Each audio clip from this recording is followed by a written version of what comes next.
Now let's look at some unconventional monetary policy instruments. In the backdrop of recent economic slowdown, various central banks across the world are adopting unconventional monetary policies to revive growth in their respective countries. These include, first, zero interest rate policy, popularly called as quantitative easing. In the wake of the 2008 financial crisis, USA adopted this policy to inject money into the economy. Under this policy, the Federal Bank provides loans to the banks at low interest rates to spur investment level in the economy. How does this work? If banks receive cheaper loans from the central bank, they will lend to the borrowers at cheaper interest rates. This helps in boosting the demand in an economy.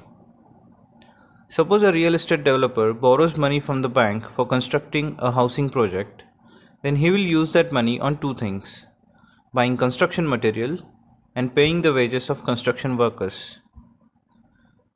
So now the construction workers and the material providers will have money with them to purchase their necessities. In this way, money starts circulating in the market and the overall demand increases.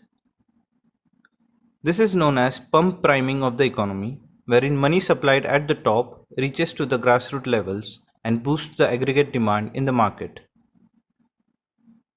This idea was first proposed by economist John Maynard Keynes and hence is also called as Keynesian economics.